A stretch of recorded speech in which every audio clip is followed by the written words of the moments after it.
Commissioners Basin, David, Harwood, Malloy, Slater, and Zhao are present. Commissioner James is not here at the moment. Are there any changes to the agenda? No. Okay. I'd like to poll the commissioners to see if anyone believes that ORA 24-0006 Critical Materials Ordinance poses a conflict of interest to anyone. Okay.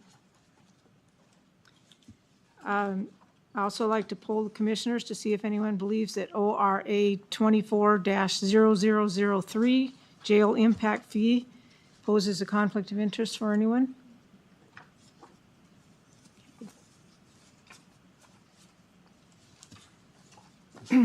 This public hearing will address two issues. Well, I guess first let's stop for a minute and see if we can approve the minutes of the July 25th workshop. I make a motion that we approve the minutes from the July 25th workshop. Thanks. Need a second? All in favor? Aye. Opposed? The first issue, case number ORA 24-0006, approval of critical materials ordinance. The Planning Commission has not conducted a workshop on this issue, and there is a completed comprehensive plan accordance analysis. Boy, say that fast. The second issue will be approval ORA 24-0003, approval of jail impact fee. The Planning Commission has conducted a workshop on the general issue of impact fees and has read the jail capital improvement plan and development impact fee study. For this public hearing, we'll open the public hearing for case ORA 24-0006. Community Development Director David Callahan will provide an overview of the case and answer questions. And next, the hearing will be open for public comments. Once all comments have been heard, the public hearing will be closed and the commissioners will move to deliberations. When we've reached a decision on this case, we will then open the public hearing for case ORA 24-0003, jail impact fees. Again, Director Callahan will provide an overview of the case and answer questions. And next, that hearing will be open for public comments. Once all comments have been heard, the public hearing will be closed and the commissioners will move to deliberations. So we'll do this separately. So at this time, I'd like to open the public hearing for ORA 24-0006, Critical Materials Ordinance. And I'll give it to you, David. Thank you, Madam Chair, and good afternoon, everyone. Thank you for being here. I will be very brief because the staff from Panhandle Health District to my right is here and has a very nicely detailed PowerPoint that'll drill you down on exactly why we are here. I will just set the stage by saying that for those of you that were here when we did the 5-acre rule and transferred the authority from PhD to the county, this is an identical set of circumstances in the sense that the 5-acre rule was the PhD staff had been enforcing since '77. This regulation they've been enforcing since '93. In both cases, about 2.5 years ago, the state legislature stripped away PhD's IDAPA ruling. You may recall IDAPA is the way that the state allows agencies to promulgate rules to make things happen. In this case, the state decided that our local Panhandle Health District is not an agency of the state, and so they no longer have a DAPA ruling. There is the reason why we've transferred power and authority, if you will, from PhD to the county. And in both cases, these to me are absolutely necessary. I believe these things really need to be done, like you did and we did for the 5-acre rule.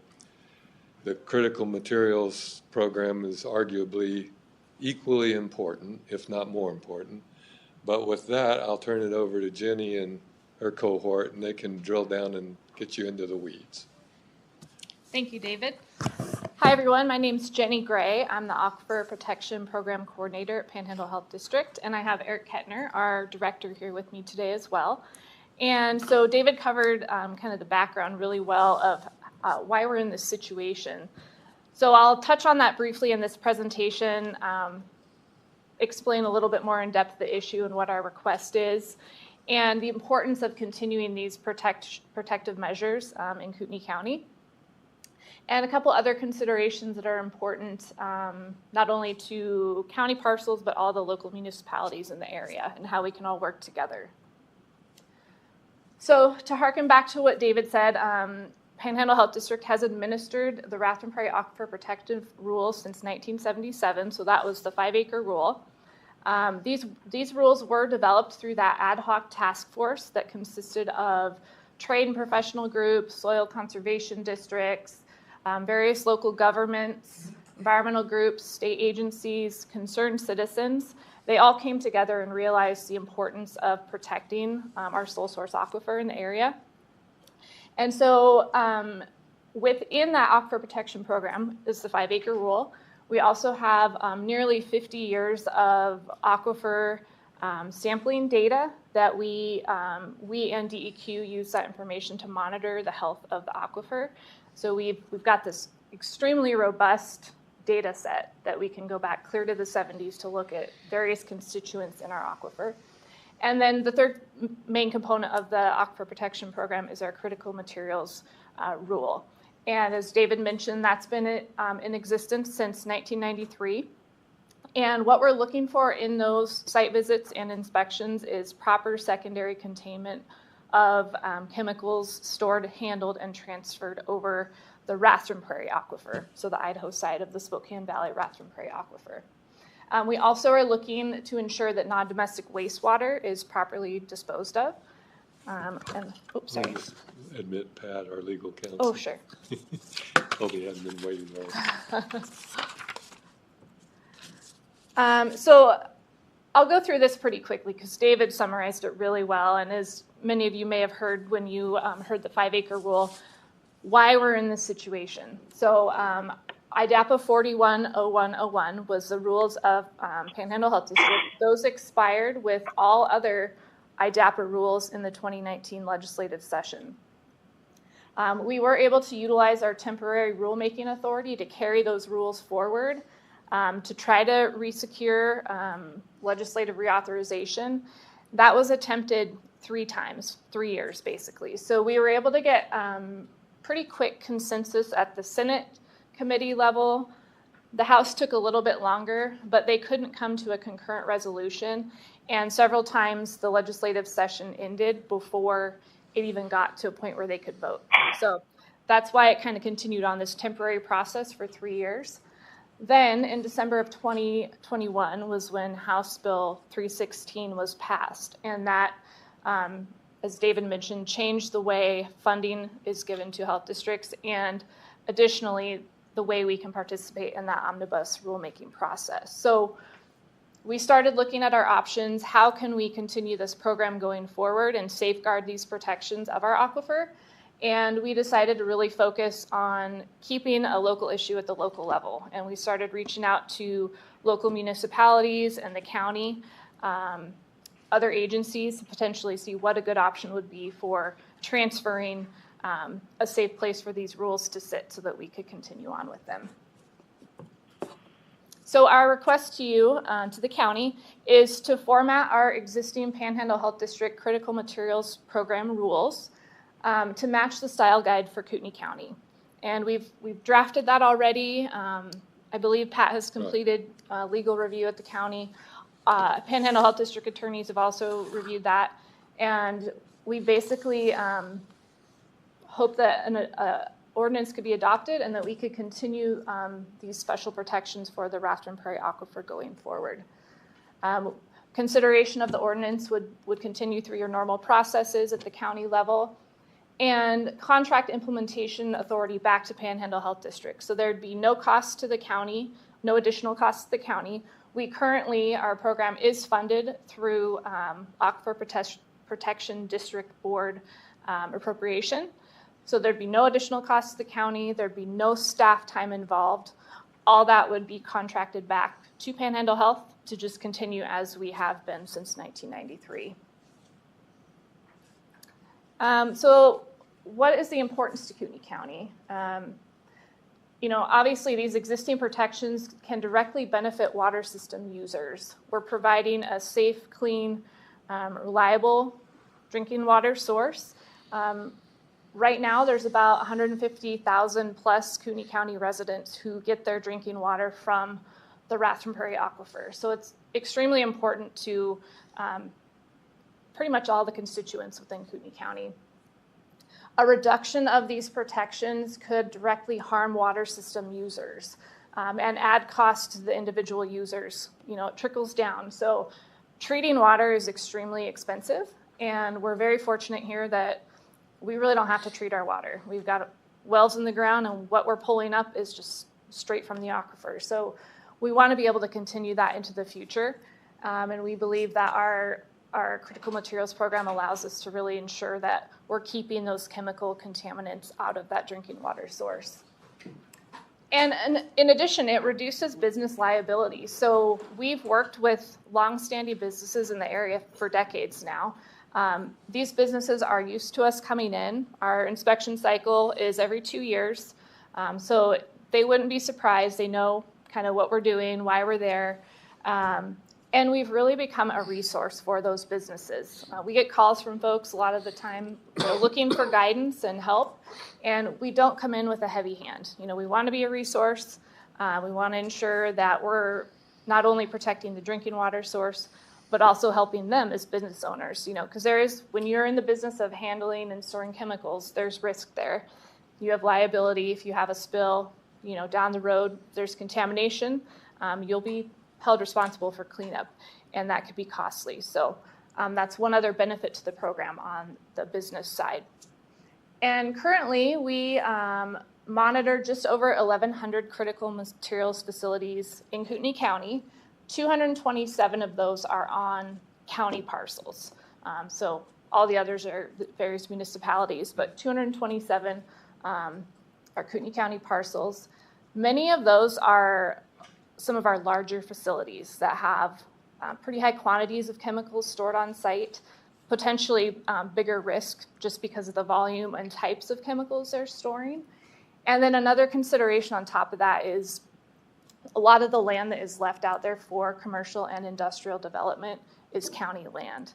And so we want to be able to protect that source or those parcels going forward if they were to be developed for commercial and industrial activity that has chemicals on site. So some other considerations, this is kind of touching on what I briefly mentioned already, but if adopted, the program would be funded and administered via existing funding from the Kootenai County Aquifer Protection District. Those funds come from that parcel fee that we all pay into, and that's been a really, great mechanism to fund this program for a long time. In addition to those funds in the past, we were able to charge an inspection fee. That is no longer, with House Bill 316 passing, we don't have the ability to charge that inspection fee. So we're 100% funded now through the Aquifer Protection District funding. One great aspect of this is that we can collaborate with other government entities. So since all these changes have taken place at the state level, we've worked with municipalities. Kootenai County, of course, has adopted that 5-acre rule. Post Falls and Coeur d'Alene have both adopted a critical materials rule ordinance. Athol renewed their sewage management agreement, and we have had preliminary talks with City of Dalton Gardens and Hayden to work towards a CMR ordinance there. And our hope is to get kind of the bigger, municipalities in the county that have the largest number of facilities within them on board first, and then we can carry on out with the smaller communities. And one of the things that's really been kind of highlighted in our eyes through this whole process, while it's been challenging to find kind of a new home for this rule, it's opened our eyes to the fact that this gives us the potential to maybe fill gaps in aquifer protection efforts that in the past were hard to work with. You know, at the state level, to change or add a protective measure, it was a huge process, very time consuming, put the other protective measures that were in place already at risk of potentially going away. And so we feel like through local ordinances, we would be able to better address emerging contaminants of concern that are coming down the pipeline, like PFAS, PFOA. You guys have probably kind of heard those acronyms, and or new or concerning methods of chemical handling and storage that we maybe haven't seen in the past. So how we can address those going forward, we'll be able to work on better best management practices to address those. So to close, I just want to give you guys some visual examples of what our program sees kind of on a day-to-day basis. So all of the pictures that follow are from Kootenai County parcels. This one was identified about a year ago by one of our critical materials inspectors. This is a 1,000-gallon diesel tank that was actively leaking during his inspection. So you can see it's on a concrete pad, but there's a gap between the pad and the building, and that was just dripping directly onto the ground. And it was apparent that it had been leaking for quite some time. So when you find a spill that's over 25 gallons, and in this case, he could tell it was, it's reportable to Department of Environmental Quality. So our inspector worked with this business and DEQ to get this situation remedied. The business was great to work with. It was kind of they forgot about it. They got a new tank, never emptied the old one, but they were very quick to fix the issue and work with DEQ to remediate the soil underneath. Another major thing that our inspectors look for on their site visits are what is the structural integrity of the existing secondary containment. A lot of these have been installed years ago. So here's an example. You can see that concrete containment on the left has a big crack through the width and pretty much down to the ground level. And on the right, they use some chemical resistant epoxy to fix that crack.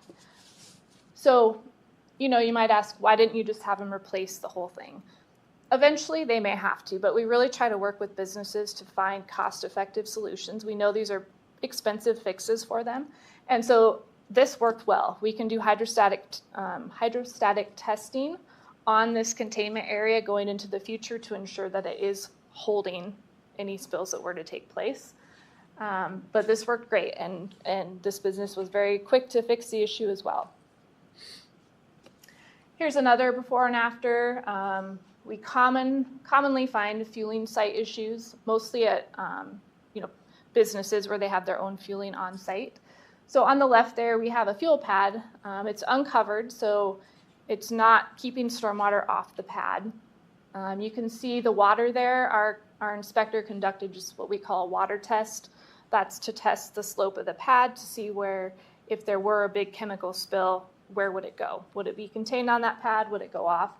And as this photo shows, you can see it flowed off the pad there. Additionally, that original pad did not have a catch basin or a blind sump where the pad was sloped to catch it. So on the right, this is their new fueling area. What's not shown in the photo is a nice canopy over it, so it's keeping stormwater off. And then they have that blind sump there in the middle to catch any spills. That concrete is sloped down to that pad. So great solution here. And then the last slide here is just a couple pictures of common violations that we see. So in the top left and top right there, you can see 55-gallon drums of chemicals stored outside without containment. No cover over them to keep out stormwater. On the top right, it's rainy there, but you can see where it's spilled. There's black staining on the ground. If we have a big rain event, or in that case, it looks like snow melt, that stormwater is then pushing that chemical even quicker into the permeable soils that we have here in our aquifer. Across the bottom, we have 3 different non-domestic wastewater issues. So the bottom left and bottom right are both vehicle and boat washing. That wastewater is being directly discharged to the ground, which is a violation of the groundwater quality rule and the wastewater rules, in addition to what we're looking for in our inspection process. So oftentimes we find, issues that we can work with Department of Environmental Quality on as well. They have jurisdiction over some of those rules that we don't. And it's been a really great working relationship with DEQ. And then that middle picture there is a truck washout basin at a concrete plant. They do have a concrete basin in there, but it's overflowing. And so you can see that staining on the ground. That wastewater's basically infiltrating into the ground and potentially could reach the water table. So these are all just examples of what our inspectors see kind of on a day-to-day basis. These are all fairly small spill situations, but when you think about over 1,100 facilities that have the potential day-to-day to have something like this happen, it's really important to have this prevention-based program in place going forward. With there, I'll open up to any questions that you guys may have. And this map here shows a map of all the critical materials facilities on the Idaho side of the aquifer.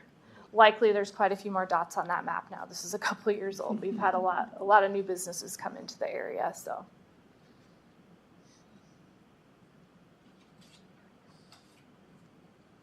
I have a question. Several maybe, but so you mentioned DEQ has some jurisdictions that you don't. Mm-hmm. What is the relationship? I come from a business where we always had secondary containment because that's what we did. It seemed like we were always working with the DEQ. Mm-hmm. So is this some sort of redundancy between PhD and DEQ? So DEQ has jurisdiction over underground storage tanks. We do not. We're looking at everything above ground. And DEQ does not have jurisdiction on the above ground portion. They will, in a situation of like a 25-gallon or more spill, they're the agency that will work with that business to remediate the property, but they're not working with them on the prevention side of it or an inspection side of it to make sure that that's not going to happen in the first place. After the fact? Yes, in the above ground side of it. The below ground, they have an inspection program where they're working with all the underground storage You can't have a tanks. spill before they're going to get involved above ground. Yes.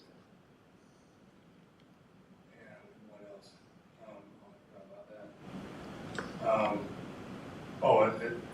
How recent are these examples you just showed us? These, the first one there with the diesel spill, this was about a year ago. It was in September of 23. This one was this past summer. I think it was in July.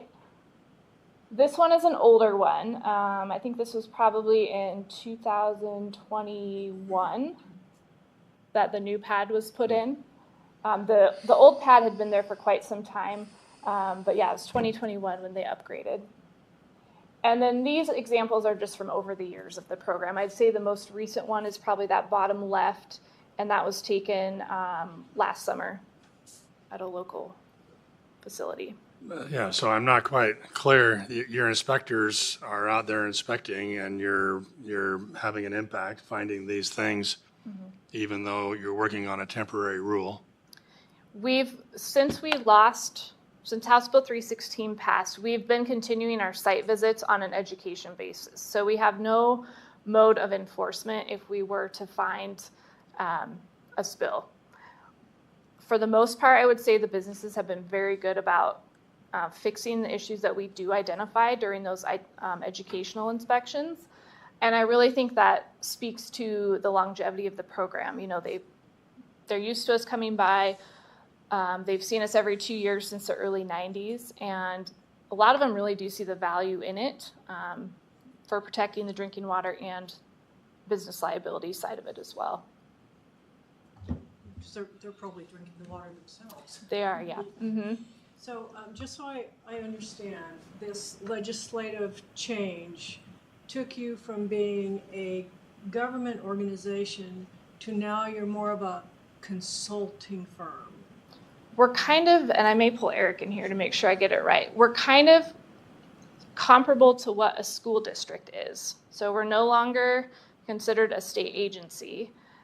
We still kind of fall under the umbrella of the human resources at the state level, but we're not considered a state agency. It's very confusing. It's unusual.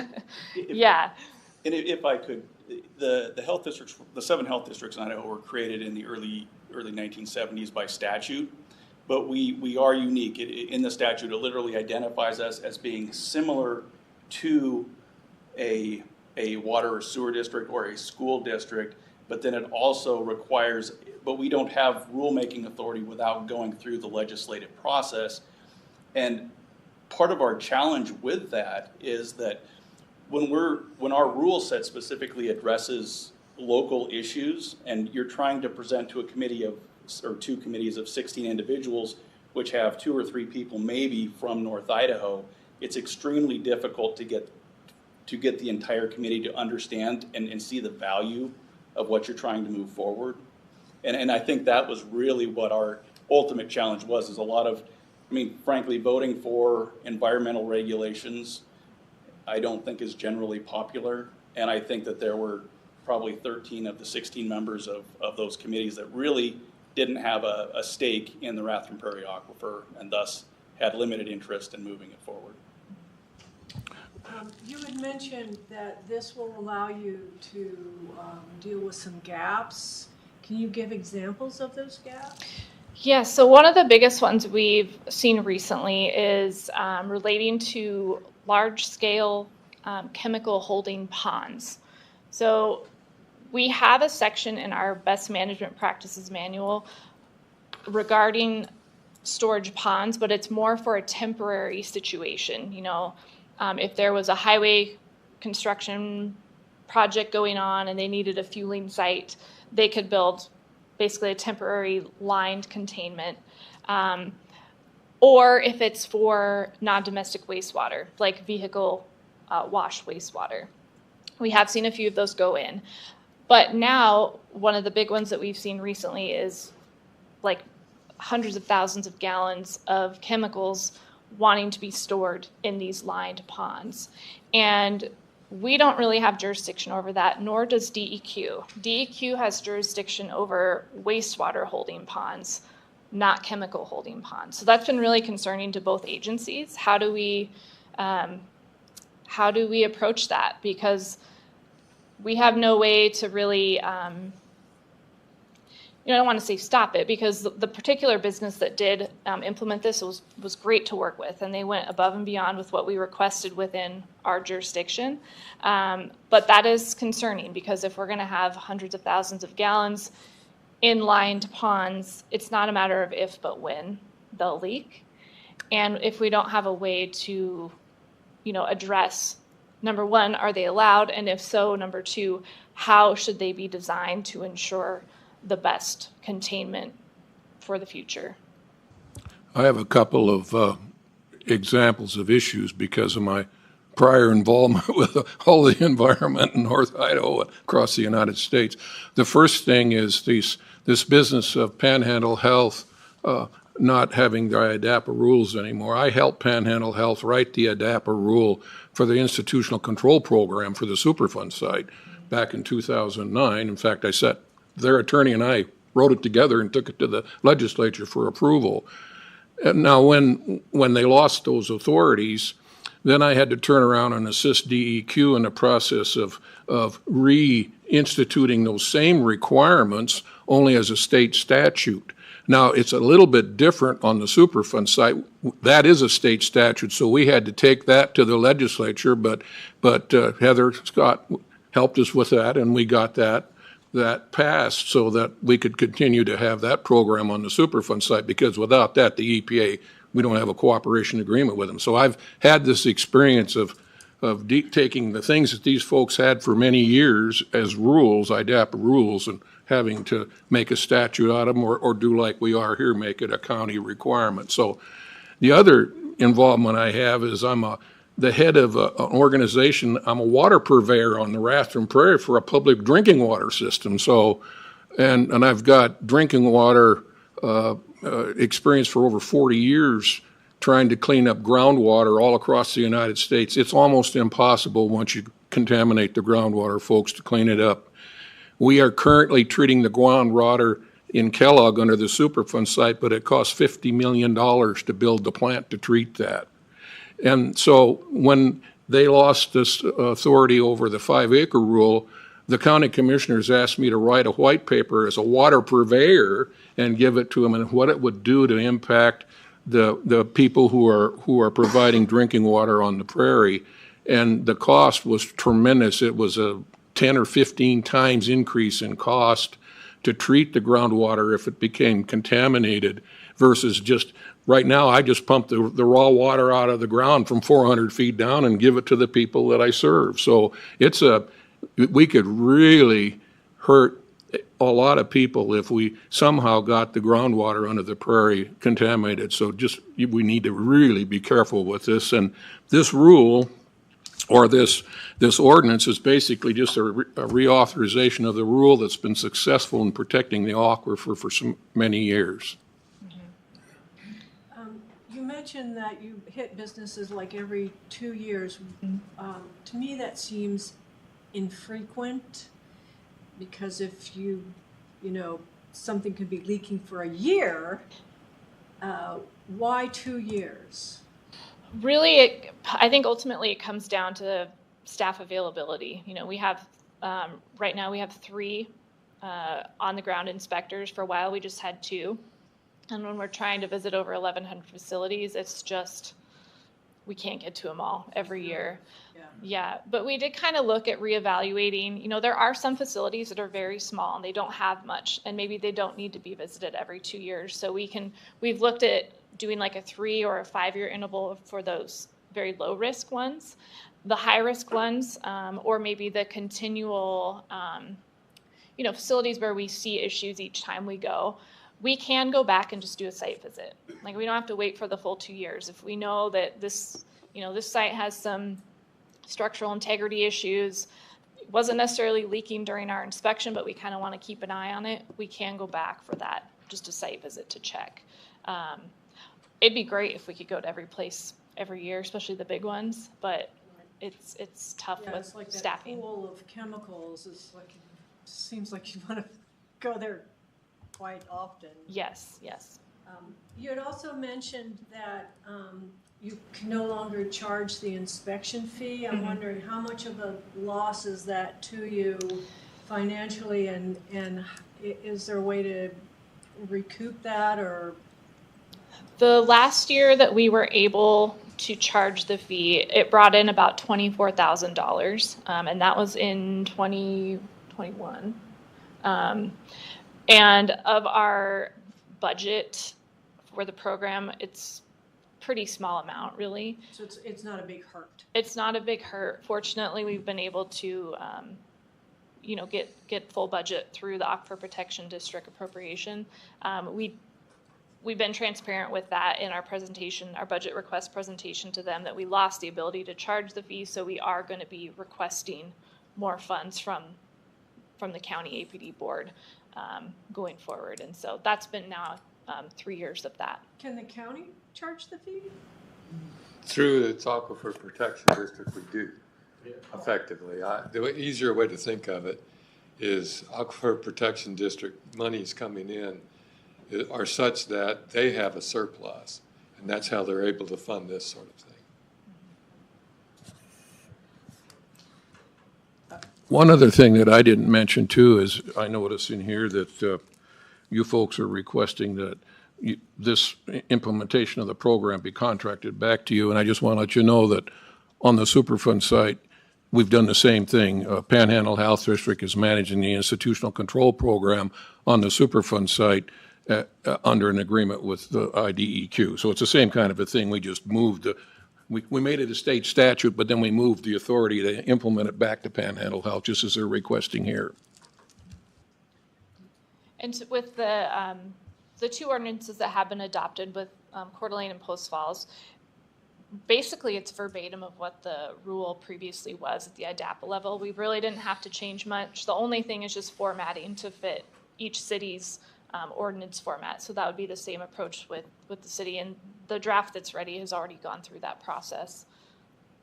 So you've mentioned that you have a pretty good relationship with these businesses, and they when you go there, they're pretty accommodative. Have you ever had a complaint against the organization?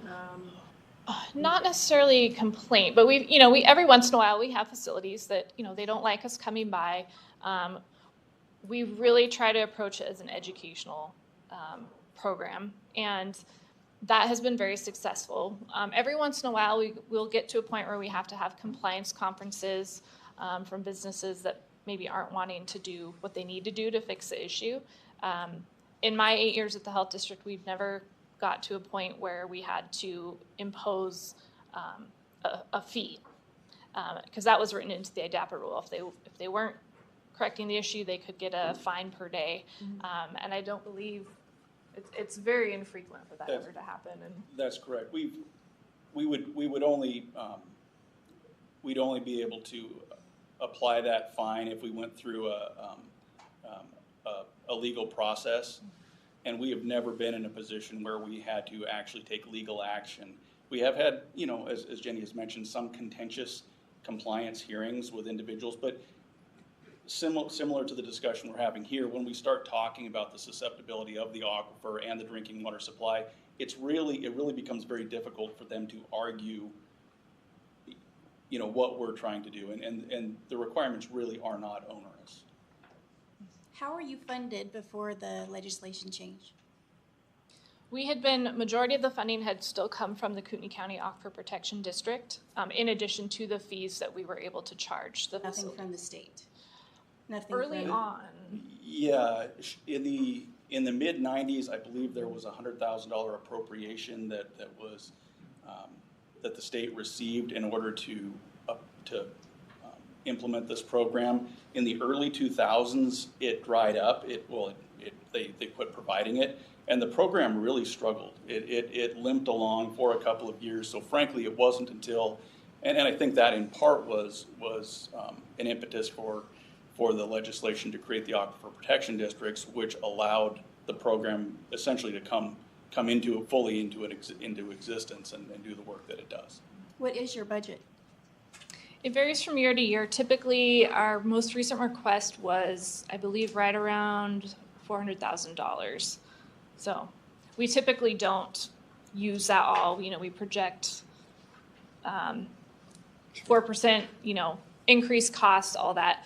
I don't think we've ever actually hit the mark in the time I've been here. It's usually under by quite a bit. So we invoice the county quarterly, and then they reimburse out of the Aquifer Protection District funds. In your very quick bullet point sheet, you mentioned that you also deal with the transferring of some of the stuff, the chemicals, but require secondary containment of chemicals stored and transferred over the Rathdrum Prairie Aquifer. How does that work with the truck that turned over in Rathdrum? So that is DEQ jurisdiction there. Transferring, we're looking more at the transfer processes on site. So if they receive maybe a big tanker truck of fuel to refill one of their on-site above-ground fueling tanks, what is that transfer process? Are they implementing some containment, because there is potential for spills to take place during that transfer process? So it's more that on-site transfer, not highway transportation or anything like that. So I've got a more procedural question, and that is that you've been working for 3 years or so on a temporary basis, and your inspectors are still inspecting, and you're working with companies to get remedial action. Seems to be working fine. And I heard about this public hearing like 1 week ago. Why do I feel rushed? Why are we here today when we could have been talking about it 5-6 weeks ago, or we could have been talking about it 5 or 6 weeks from now after we learned a little bit more about this? Well, it's been a work in progress for quite some time, actually, to get it to this point. So we've been working with Aquifer Protection District. We've been working with the county to draft various, a draft of the ordinance for review, and it's taken some time to get that reviewed to get to the point where it's ready to be presented to the board today. But it's being presented as a public hearing, not as a workshop. Madam Chair, I'll answer that one. That's my doing. I've spoiled you. I've spoiled you. You've gotten used to workshops. every place I have ever worked before, which was 7 other municipalities.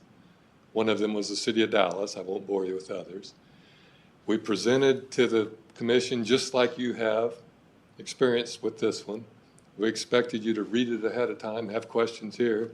If you don't like it, you can defer it to the next regular meeting. But in this case, I didn't want to have a workshop for something that's so simple and so straightforward and what you have already done before with the 5-acre rule. I was of some hope that we might work it out here and be done with it one time.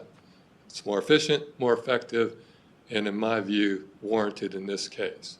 But if you don't feel comfortable and you get a second, you can put this off to another regular meeting. So you shouldn't feel rushed.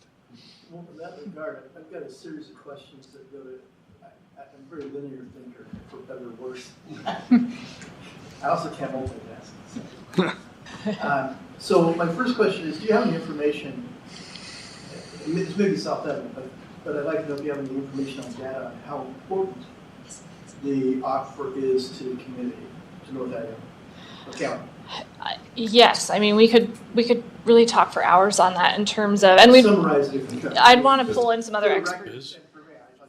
Or hers? Well, so just speaking to the geology of it, we have extremely permeable soils here. So without going into the whole story, you know, it was formed from the Glacial Lake Missoula floods. We've got boulders, car-sized boulders, cobbles, gravel, filling basically. Think of our valley as like a bathtub, a U-shaped You're talking bathtub. about the Missoula floods over time, over and over and over, Yep. some scablands and flood in the rock and gravel here. Yep. It's permeable in the valleys. Extremely permeable. So chemicals, water and chemicals move very quickly in our aquifer. Like kind of nowhere else on earth really sees the movement of groundwater that we have here. So that makes it great for you know, Recharge. supply and recharge. But that is where it's concerning for chemical contamination, because those chemicals can leach into the ground so quickly and move throughout that water system. You kind of go into my second question there. Commissioner You're going into James? How vulnerable it is because of the permeability of the soil, right? Do you have your microphone on, James? Do you have your microphone on? I do. Two switches. It was lit up. Both Oh. switches. Can you hear me? It's Both. got a light on it. There's two. Oh, there's another. There you Oh, yeah, there you go. Can you hear me better now? Yeah, you're going to my second question was, you know, how vulnerable is it? And I think what you're saying is it's vulnerable. I don't want to put words in your mouth, but that's what I'm hearing. Am I right? Okay. More so than I'm down south where it's clay soil. I mean, you could take an injector and try to shoot water down. It ain't going to go anywhere. It just sits on the top. But the first question was how valuable, how important that resource is to the county. And do you have any data or information on that you could share in summary form? Well, in terms of the number of people served, between North Idaho and Eastern Washington, it serves about 600,000 people.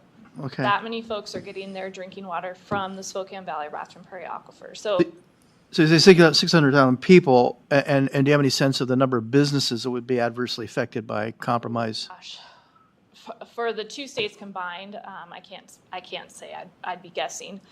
Knowing that we track about 1,160 facilities in the Coeur d'Alene, Kootenai County area, those are just businesses that handle and store chemicals. It's not speaking to all the other businesses in the area. Well, the issue I'm spotting there is, I mean, often we worry about regulation because it impedes business, right? And we're worried about the fiscal impact. I'm going to go to that in a minute here. But on the prairie, we have a lot of and growing number of businesses out there. And if the aquifer were compromised, is it fair to say that you would have businesses that were compromised, may even have to shut down? Yes, Okay. I would say so. Definitely. Have you done any studies on the fiscal impact if the aquifer were compromised? Panhandle Health District has not, and I don't know if maybe Vera, can you speak to that at all? But I think it's being looked at, and I think a lot of agencies and groups in the area are concerned about that. And I don't know if they've done studies, but with the growth we've had, quantity is being looked at as well. Right. Not only quality, but quantity. Are we going to have enough to supply the growth that we're Well, having here? And how's that going to impact? Yeah, admittedly, it's probably very hard to determine without, modeling a spill, how many people will be affected, therefore how much the fiscal impact or anything. But are the categories sort of like if you have a really bad spill, it may make the groundwater unusable for drinking for a long period of time? Is that a risk here or no? It is, yes. So that would result in people having to bring in water or relocate? Okay.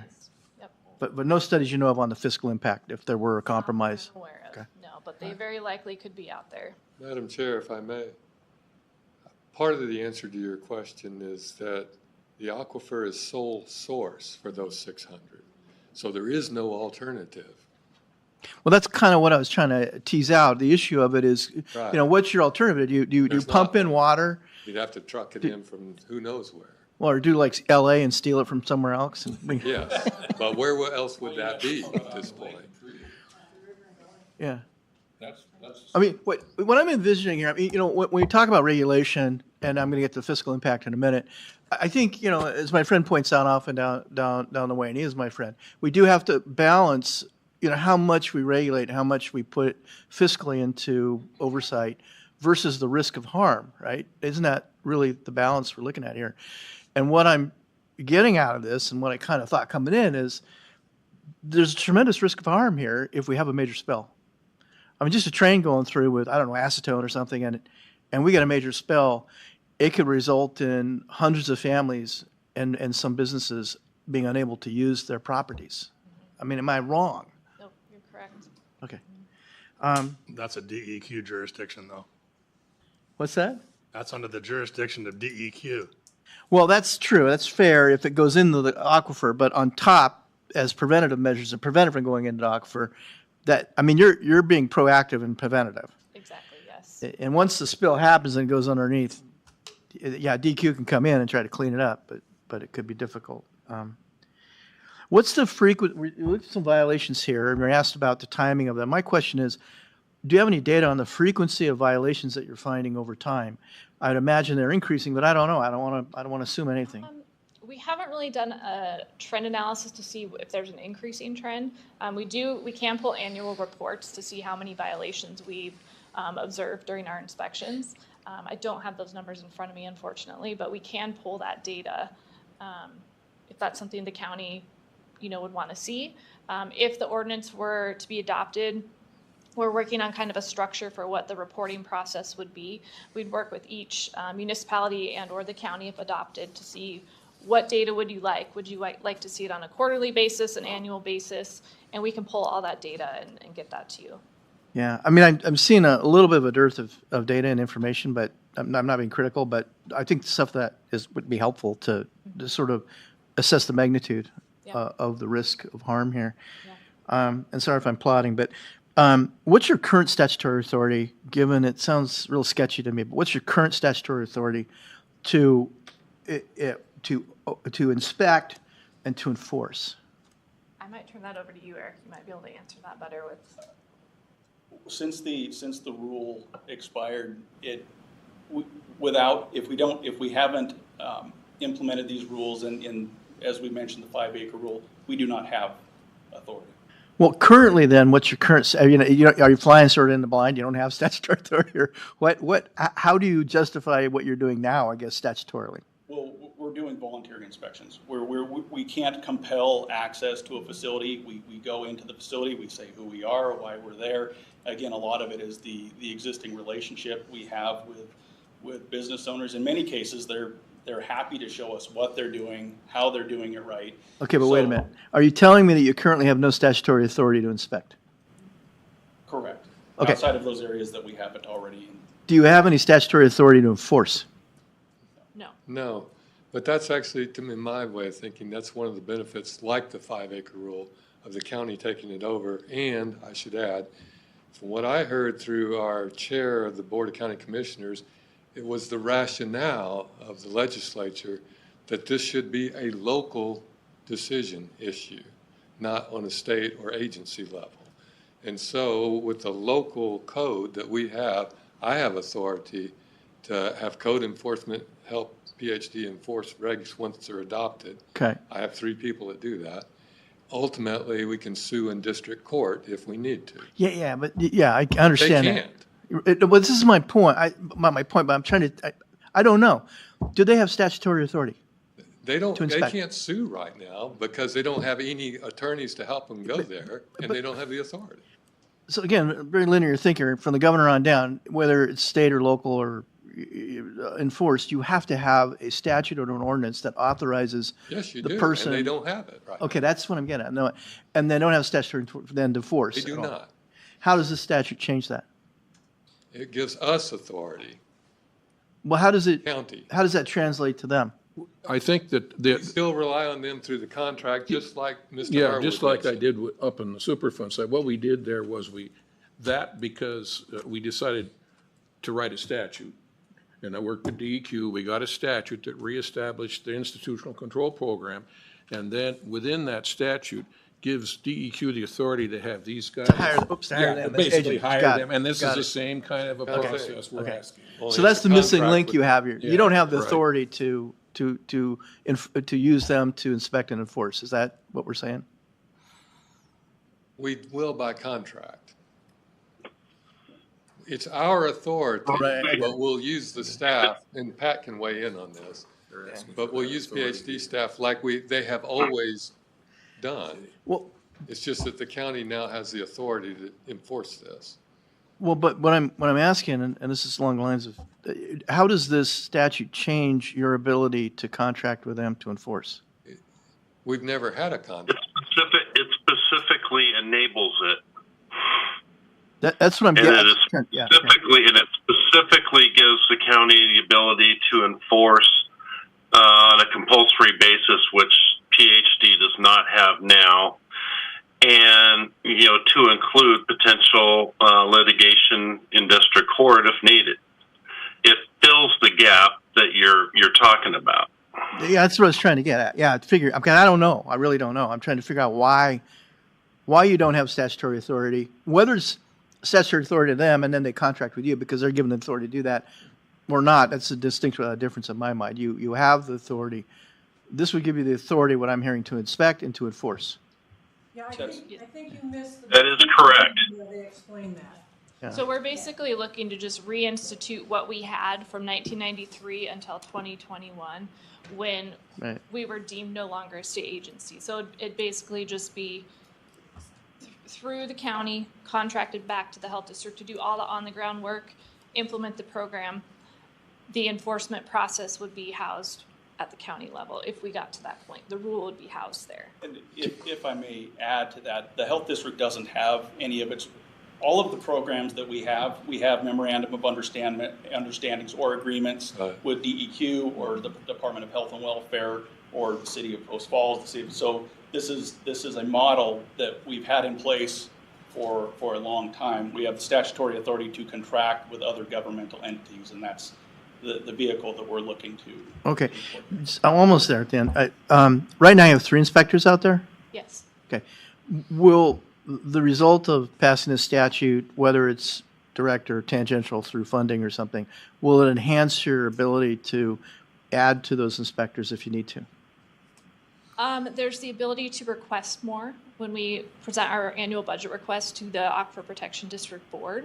The main benefit, if this ordinance is adopted, is we would have an enforcement mechanism, because right now we're just doing educational visits. We can't, if we find an issue, we can't require that business to fix it like we used to be able to when it was housed at the IDAPA level. Since you mentioned that, why don't you summarize, and you probably said it, and I apologize if I missed it, but summarize more specifically how this would allow you to enforce. How would you enforce, and what enforcement tools do you have?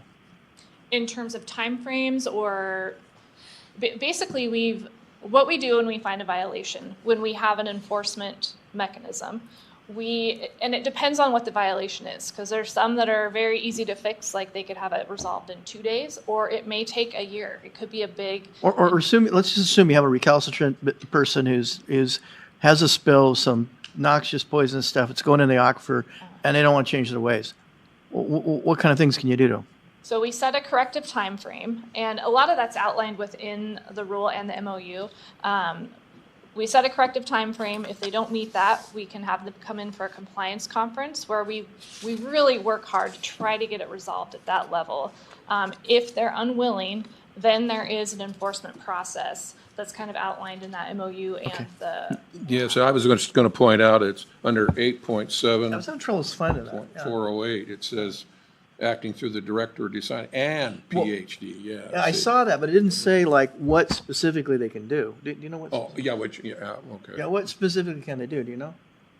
Like fines, or is there criminal enforcement? I mean, is there a point where they're in criminal violation? Are there levels of fines? I mean, that's what I'm trying to find out. I can answer. And Pat, Commissioners, go ahead, Pat. it basically points back to our existing code enforcement provisions. So we have the ability to fine, the ability to basically cloud their title with a notice of violation, the ability to enter into compliance agreements, and we would, certainly rely on the expertise of PhD in that regard, and or to sue in district court if necessary, as well as an appeal process for the alleged violator is all in there. Oh, okay, Pat, is that chapter 8? That's the chapter preference, chapter 8, 8.6. Yeah, right? Article 8.6, correct. Got it. Okay. Last question for now. Have you done a study on the fiscal impact to the taxpayer if we pass the statute? no. But I can tell you the parcel fee that funds the program that we all as Kootenai County residents pay into, that was on the ballot, and I believe it was in 2007. So voters voted to tax themselves to have this source, this pot of money basically to go towards Aquifer Protection District. So it was well supported by the community in the early 2000s when the Aquifer Protection District Board was formed. But we have not done any financial impact studies. And there's no new taxing coming along. No. Well, so they passed the tax. Yeah. Where did that money go, or has it been taxed? It goes to the district, the Aquifer Protection District. But I mean, yeah, it's through the Aquifer Protection District. Nearly all of it goes to is split between DEQ and Panhandle Health, with some other money for other educational efforts and that kind of thing.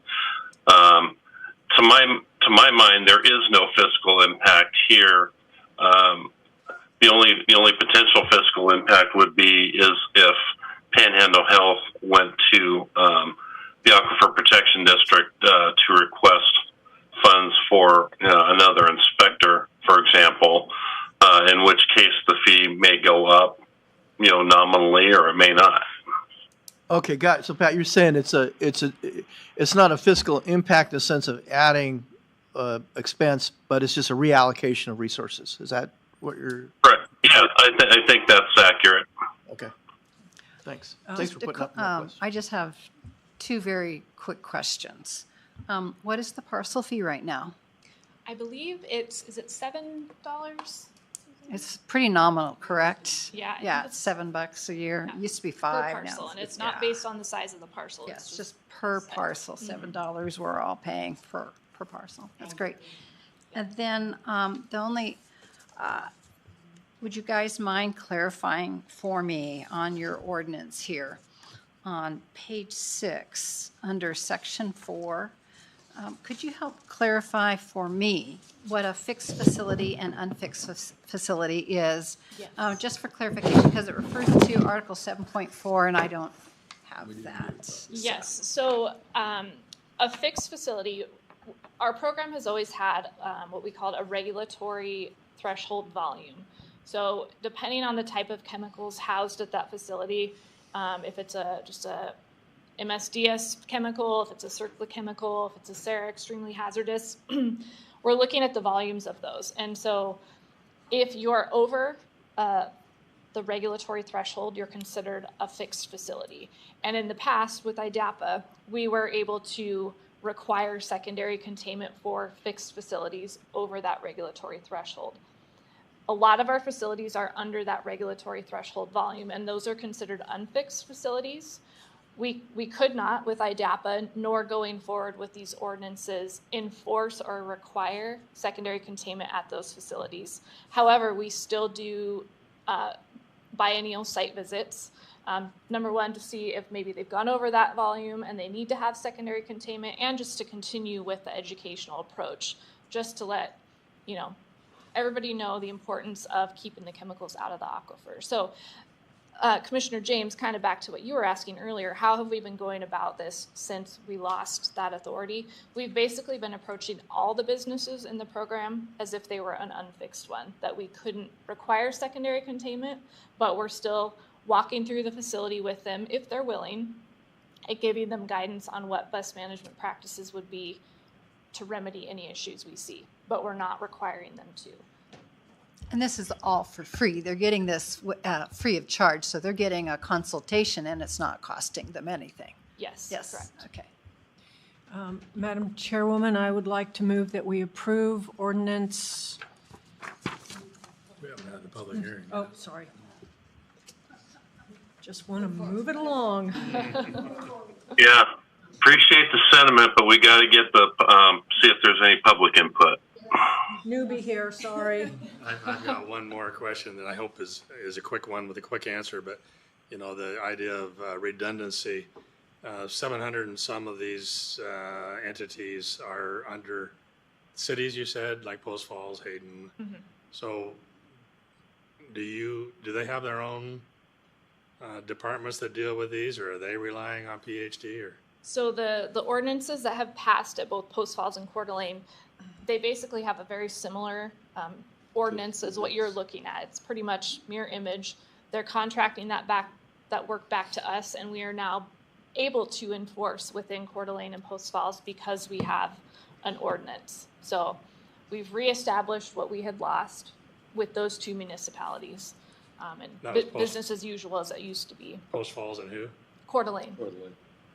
And that's really what I was trying to get at when I said the legislature wants this to be a local decision. So it's a bit fractured, but it's now being consolidated. If we do this, it's consolidated back to basically rerunning it. Yes. Right. I think that's important too, because then you have a constant a process that these folks are using over the whole valley, rather than 5 or 6 different outfits doing the work, so I think that's I would good. share the concern if we had fractured, if we had multiple agencies, it starts to get redundant and fractured. And that could happen, it sounds like, if any one of these municipalities decided they didn't want to contract with It could, yes. Mm-hmm. Yeah, okay. Or it just wouldn't get done. Yeah. Just one quick question. I noticed in some of the other paperwork it talked about the adjoining land owners. This does not stipulate that within the violation section. So does this preclude anything from a adjoining landowner to also take action if something were to happen? Because it's not stipulated. Nothing here prevents that. Okay. Thanks, Pat. I think one thing, I don't know how many of you folks understand, but spills of any nature, depending on size and of the type of material that was spilled, are handled differently. Now, we've been saying here that, DEQ would go to a spill, but EPA goes to the spills too. So you have, it's an instantaneous enforcement on a spill, so of any kind. So here, what we're trying to do, I think, is to prevent those kinds of problems. And just one last thing, as a water purveyor, folks, my God, if we contaminate that aquifer, that white paper I did for the county commissioners on the 5-acre rule, if I had to treat the water for bacteriological contamination at my site, instead of taking one test a month, I'd have to take a test every single day.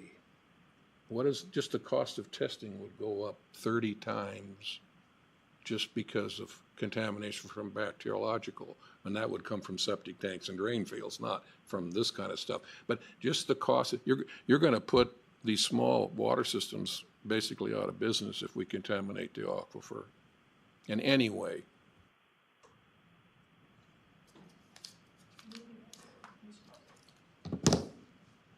Okay, so at this time, I'd like to open the session for public comment. Kevin Ardall, in favor? Do you wish to speak? No, in favor Okay. Craig Bornpaul, in favor and wishes to speak? Greg, just turn that little button on right by your right hand on the, no, yes, right there. See, I'm not the only one. Definitely not the only one. Can you hear me okay? Good afternoon, Madam Chair, Commissioners. My name is Craig Bornpole. I'm the Utilities Manager for the City of Post Falls. And I wanted to relay our experience in recently adopting an ordinance similar to the Critical Materials Rule. So with expiration of the Critical Materials Rule, the city sought options to continue protection that our water system users have taken advantage of for decades and worked with Panhandle Health District to craft an ordinance which was substantially equivalent to the outgoing Critical Materials Rule. And we thought that was important so that we didn't create a patchwork of rules throughout the area as hopefully other entities come on board and create a similar ordinance. So we wanted it substantially equivalent, which made it very easy to translate over, really just that formatting into our ordinance format. We also worked with Panhandle Health District to craft a memorandum of understanding, which would authorize Panhandle Health District to manage the program as they have for decades. So both of those were unanimously approved by our city council. Since that time, we've had a kickoff meeting with Panhandle Health District representatives. It's clear that they are the subject matter experts in this field to carry that program forward. So we look forward to continuing working with them to make sure that we are continuing that protection. The city takes advantage of protection to the Rathrum Prairie Aquifer. We draw more than 1 billion gallons of water a year that serves both potable needs, industrial needs, commercial needs. And editorializing a little bit, I think the continuation of that protection into the county is important because a lot of the county is upgradient from our wells. So I wanted to come and relay that experience. That's what I have for you, but would answer any questions you might have. Concept to keep in mind that water doesn't stop, an aquifer doesn't stop at a city boundary, right? So if we don't pass this and there's a spill in the aquifer, your people are going to be at risk. I do have questions. It's just my own fault. I didn't quite hear. You said that the city council passed the application of a similar ordinance unanimously. Is that what you said? Correct. Yep, and the memorandum of understanding to authorize Panhandle Health District to manage it. But I guess probably what I was getting at is if there's a failure in if this isn't passed, and there's a spill that contaminates the aquifer, everything you've done and the work the city has done and the city of Coeur d'Alene has done to protect the aquifer is really for naught, because it can be invaded by the spill. Realistically, our geographic area is much smaller than the county. And the contributing area to where we draw our wells from extends well into the county area. So yeah, it would come across that imaginary line and could impact our wells for sure. Currently, we are required to do no treatment on our water. We simply draw and distribute the water, and so risks to the aquifer would put that at risk and could cost our users immensely. Thank you.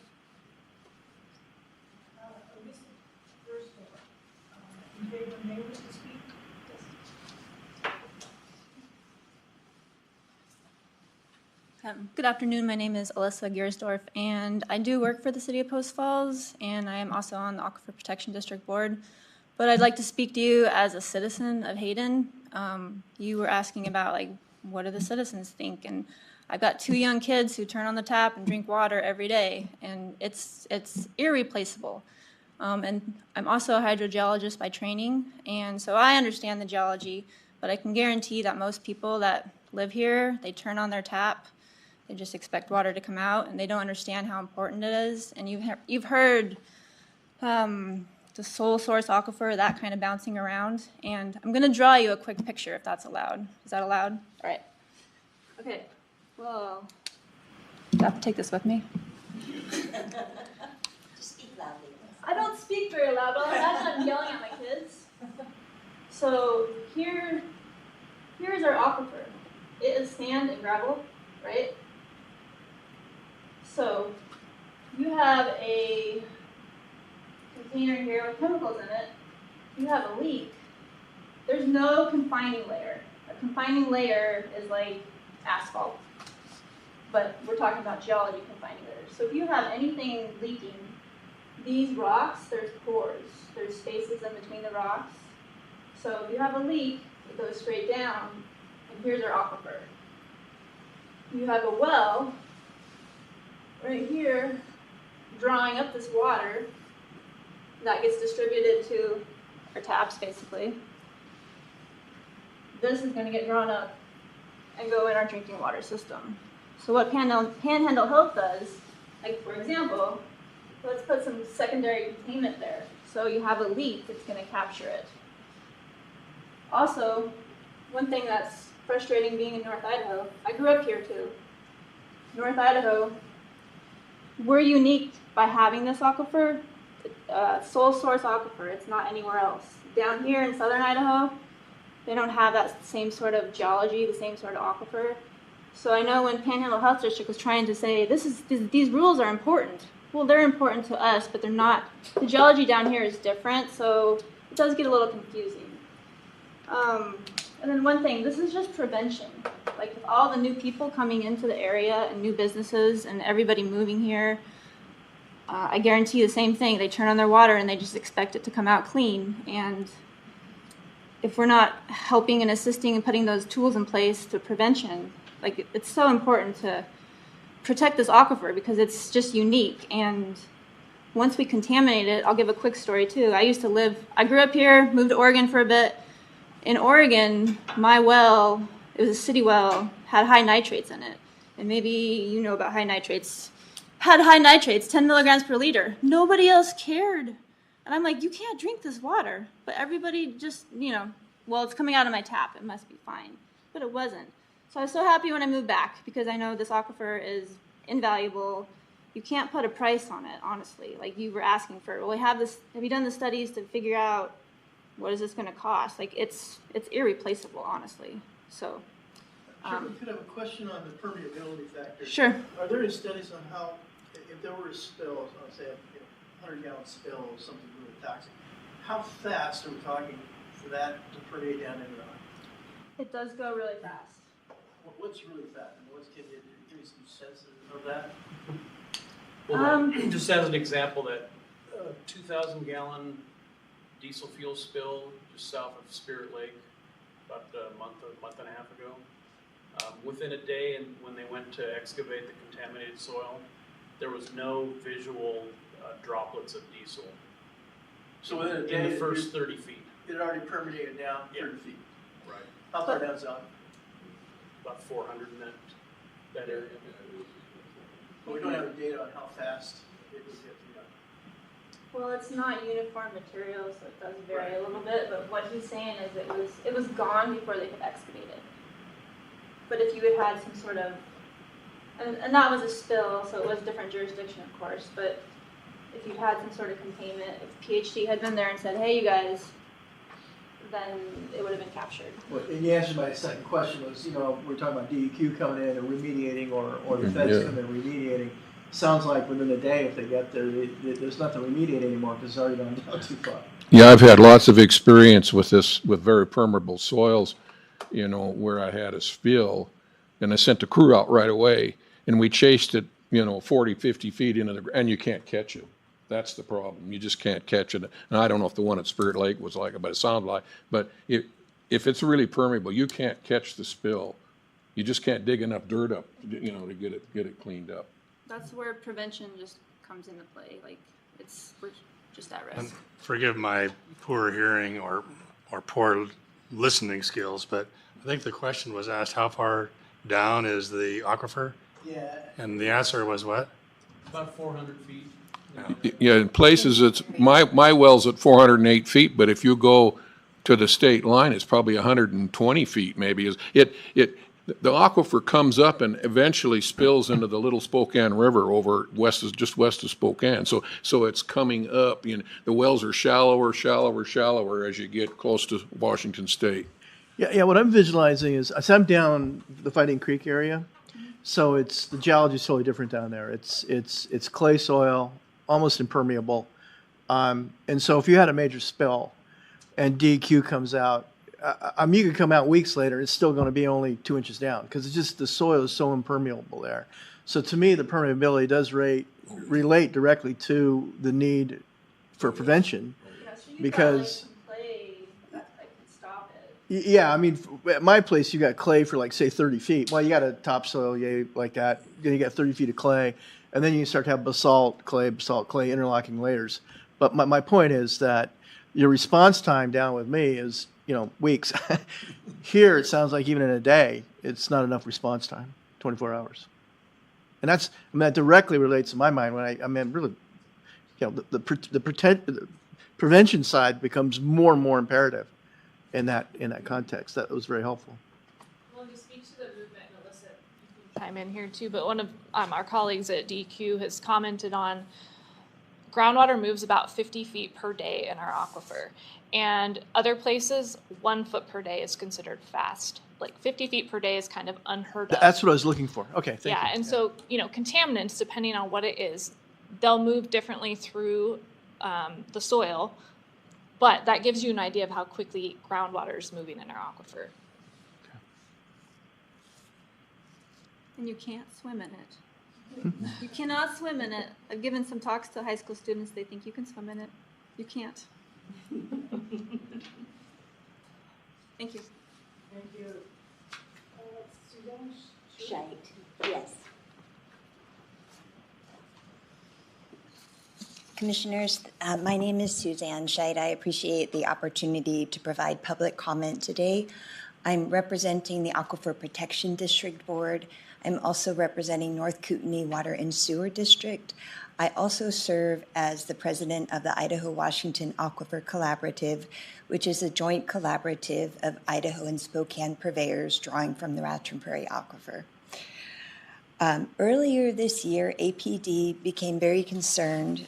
As a prior regulator with DEQ for 24 years, I can tell you that the best way to achieve compliance is voluntary compliance because it involves an education component. And when you can teach people the reason why you're enforcing a regulation, they respect it and it's effective. We became concerned through our communication with PhD at monthly meetings that this voluntary compliance program was not a good long-term solution to protecting the aquifer. We became very concerned about that, particularly when we started discussing a movement of chemical storage in lagoons over the aquifer. My personal experience has been that is not a permanent solution to store chemicals over the aquifer. Some of those chemicals would be things such as magnesium chloride, which we know is imperative for road safety in the wintertime, but those salts will drop to the bottom of an aquifer, and that's really where most purveyors' wells are drawing from. So, I want you to know that APD fully supports this. As a regulator, or excuse me, as a prior regulator, I can tell you that the time to address contamination is before it happens. Unfortunately, in my career, there were times when DEQ was late to the party, and no one wants to answer to the public when there's been a contamination issue. And I can also tell you if we had to put treatment in on one of our 22 wells that draw from the Rattrun Prairie Aquifer, it would probably cost us about $1 million per well. And as a nonprofit water district, unfortunately, the Kootenai County customers would bear that expense. So I want to just reinforce the importance of this ordinance and commend Panhandle Health District on the important role that they have in our community. They've done a beautiful job since 2022 implementing this program on a voluntary basis. But again, it is not a long-term solution for protecting the aquifer. So thank you. Are there any other comments? Okay.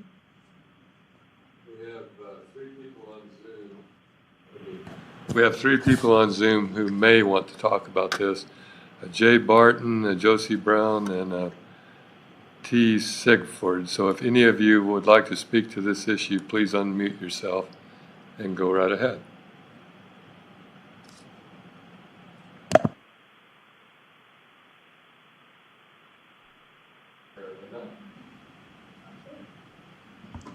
So I will call for a motion to close the public hearing. Second. Commissioner Bateson? Aye. Commissioner Harwood? I'm sorry. To close the public hearing. Yeah, I vote to close the public debate. Commissioner James? In favor? Commissioner Malloy? Aye. Commissioner Slater? Aye. Commissioner Zao? Aye. Chair David? Aye.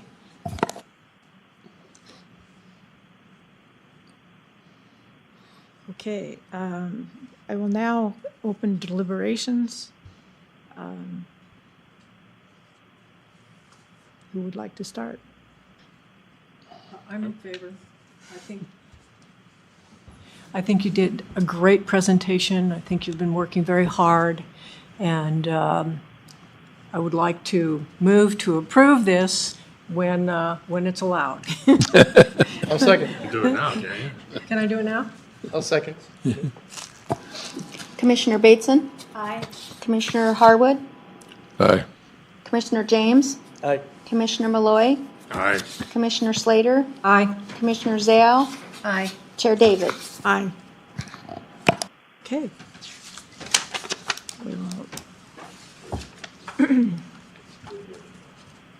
Now we will open public hearing for ORA 24-0003, jail impact fees, and ask David Callahan to make opening remarks.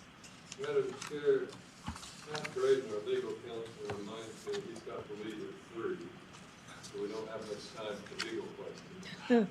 But I'll be very brief so you can get right to Pat. Thank you. I'll be brief so you can get right to Pat because he's got to leave at 3. This impact fee is very similar in concept to the one you've seen before if you were here for the fire district fee. The essential difference is the monies are appropriated just for jails. And so it's had its own special study just for that purpose. In the same way as we did for fire districts, we have a consultant do the background work on this. It's Tischler Bias, and you have their analysis in your packet. And what's a little different about impact fees, and Pat can explain in more detail, is that these are amendments to Title VII of the county code as opposed to Title VIII, which are our land use code. So this is a little bit different animal than what you just had in front of you, which was amending the land use code. This is its own separate ordinance for the purpose of implementing impact fees. With that, I think I'll turn it over to Pat in case he has anything he wants to add. Yeah, I actually do. What's in front of the commission right now is actually an amendment to our comprehensive plan, and I have a resolution before you. It is very similar to the one you approved for fire and EMS, capital improvement plans and impact fees, but just has to do with the jail instead. And then Exhibit A to that resolution would be an amended capital improvements and impact fees element to the comp plan. Again, just providing for the jail impact fee in addition to the fire and EMS impact fees that are already there. Exhibit B is an amended appendix regarding capital improvements and impact fees. Again, just adding the jail impact fee and the information related to that to what's already been approved by this commission and by the county commissioners for fire and EMS impact fees. And then finally, Exhibit C is the study itself performed by Tischler Bias, which does, it includes the capital improvement plan for the jail. That's figure 2 on page 4 of the study. And then the next page, page 5, is a summary of the maximum supportable impact fees that the county commissioners could adopt the scope of this hearing is not necessarily to endorse a particular impact fee or not endorse an impact fee, but simply to approve the amendments to the comprehensive plan that would make adoption of the impact fee by the county commissioners possible.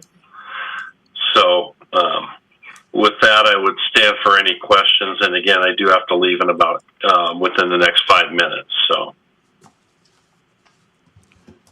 Then the proper motion that we would make would be to either approve of the amending or not approve of the amending. Is that correct? Of the comprehensive plan? Yes, of the comprehensive plan, right. Yes, I think that would be the proper motion. Okay. And Pat, is it fair to say that it's a requirement of state law that we amend the comp plan in order for all this to fall into place? Yes, that is specifically spelled out in the impact fee statutes, that the capital improvement plan has to be adopted as part of the entity's comprehensive plan. Thank you.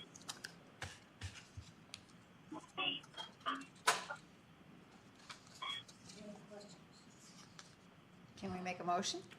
Yeah, I'll make the motion that that we approve of the amending the comprehensive plan goals and objectives policies as stated in the opening statement on the top of page 1 of the resolution. I second it. We haven't opened it yet, have we? We didn't even open it, did we? I think by announcing it, you opened it, but if you want to be more formal, that's certainly your call, Madam Chair. I think we just opened. Okay. So can we close it now? I'll make a motion to close it then. Well, is there anyone, there's no one in the audience. There were 3 people on Zoom. You want to see if any of them wanted to talk? Okay. There are none right now. I'm the only person on Zoom. Oh, that's right. They all now I see they all backed out, so they must have been there for the last item. So you can close the hearing. Okay, so we have a motion to close. Aye. Second. Commissioner Batson? Aye. Commissioner Harwood? Aye. Commissioner James? Right. Commissioner Malloy? Aye. Commissioner Slater? Aye. Commissioner Zayal? Aye. Chair David? Okay, Now I'll make the motion. so is there any other deliberating that we want to Okay. do? I just had a question. It's stipulated in here that the participating fire districts, what about participating municipalities? That was not listed. The municipalities. That is it. Yeah, that is in there. There are numerous references to participating cities, and the county commissioners are in the process of going to the cities and asking them to collect these fees for us for development within their cities.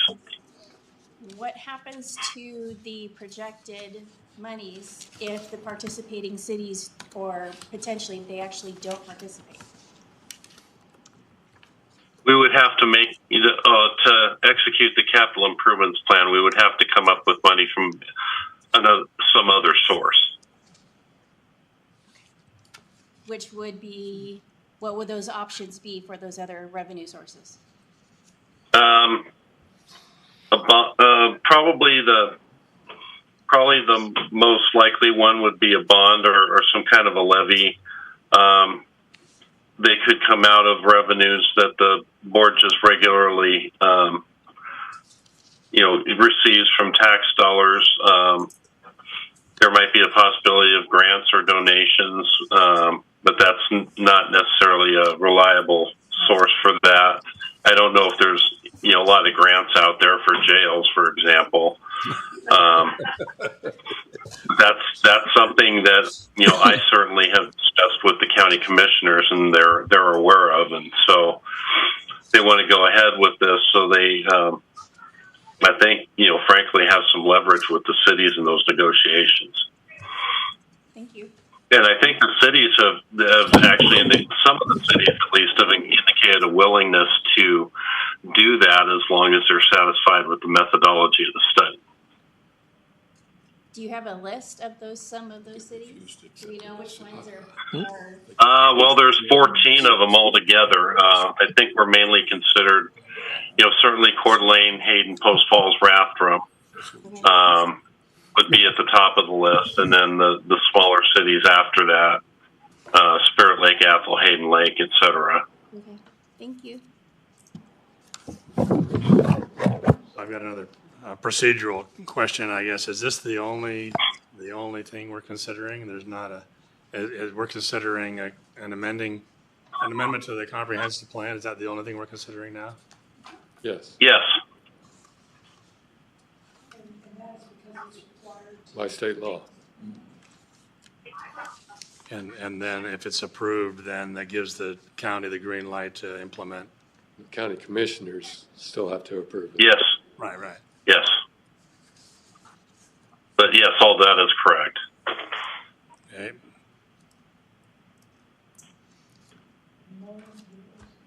I did notice. Where are we? We're on discussion of the motion or what? Okay, so I did notice, and what I did get a chance to read in here, that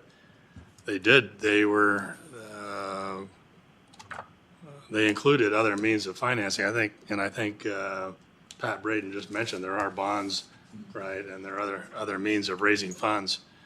It's that the bonds, if I read right, would require a 2/3 majority vote from the people.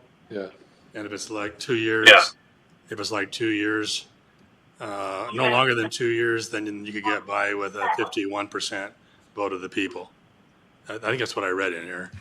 Yeah, just a majority. That is correct, and that the statute requires a discussion of other potential funding sources in order to just help justify the adoption of impact fees. You mean, Pat, in lieu But of... I do. It's after 3. I do have to leave. Okay, sorry. Did he mean in lieu I of... apologize to the commission. That they have to consider other sources in lieu of a bond? Yes. Got it. Okay. You could always set up a process like, if I want to send my prisoner to Wisconsin because I don't want to incarcerate him in Idaho, then we have to pay the Wisconsin penal system a fee for housing our criminal for us. And, if the cities refuse to go along with the county on this process, then I could see a process where the county could say, okay, city such and such, you want to house Joe Blow here, you got to pay us a fee to have him in our jail. And that would be a way to generate some of these funds because you could play hardball. You might have to. If it gets to that, because housing a prisoner is very expensive. An impact fee doesn't require a vote of the people. An impact fee. No, right, it does not. Yeah. It goes through the legislatures of the respective communities. In this case, county commissioners, in the city's case, the city council. Right.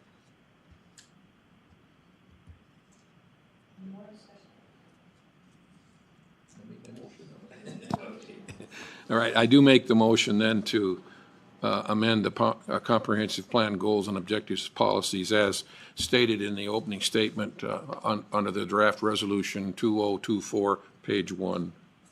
I don't want to read all that whole thing, so. Yeah. I second. Commissioner Bateson? Aye. Commissioner Harwood? Aye. Commissioner James? Aye. Commissioner Malloy? Nay. Commissioner Slater? Aye. Commissioner Zao? Chair David? Okay.